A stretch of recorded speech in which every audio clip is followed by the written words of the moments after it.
So, guys, the first thing we ask ourselves when we see a verb in 19 through 24, is my verb a predicate or not?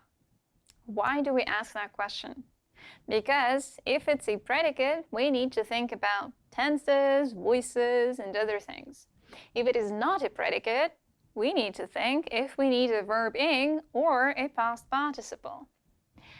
I'm going to use verb ing for both gerunds and present participles, because in these tasks, we don't really care which one it is, okay? They look absolutely the same. The past participle, just to remind you, is verb ed or the third form of the verb. So, our first example, the sentence is, tourists love Yakutia because it is a perfect place for photography tours and spending quality time outdoors. And the word we need to put into the sentence is visit. Guys, I say the verb love, and I already know that I need a verb in here. Love is my predicate in the sentence. So the verb I need to put into the sentence can either be a verb ing or a verb ed. After verbs like love, hate, enjoy, recommend, suggest, and like, we always use verb ing. Tourists love what? Visiting. It's a gerund. One more. If you want to use this paintbrush, you just swipe it over any flat surface and in less than 10 seconds it prints over it. It is very small and has a digital camera. The word we need to put into it is install. I have my subject, it, and two predicates, is and has.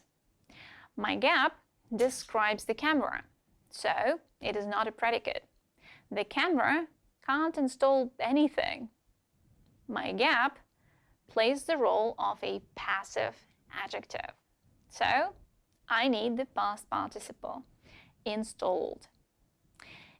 It is very small and has a digital camera installed. Let's take one more. Do you like walking along snowy streets? Many people enjoy it. People is the subject, enjoy is the predicate. You already know that after enjoy, we need a verb ing.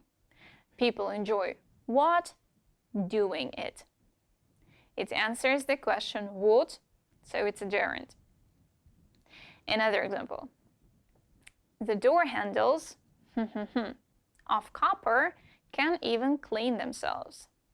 And the word we're putting into it is make. Subject, door handles. Predicate, look for it, can clean. The word we need to put into the sentence is a verb, right? So what do? Verb ing or the past participle?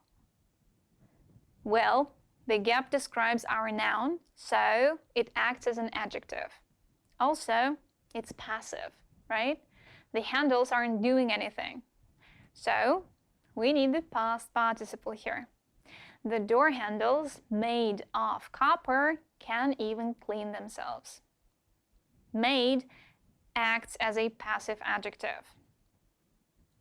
Okay guys, last one for this video. The electrification of the modern world profoundly changed human life. The night. The word we're putting into it is illuminate. What do you think? Well, it's not a predicate, right? If it were, we would have and here instead of the comma. The electrification changed and illuminated. We have a comma, which means these two actions happened at the same time. No passive meaning. Our gap does not act as a noun or as a passive adjective. It's a present participle, guys, which looks exactly like a gerund, right? The electrification of the modern world profoundly changed human life. Illuminating the night. Two actions happening at the same time, no passive, so we need a verb ing. I hope this video has made it more clear to you. Now you know how to use non-finite verb forms in 19 through 24 and how they check your knowledge of them. Please practice yourselves, and we'll move on to infinitives.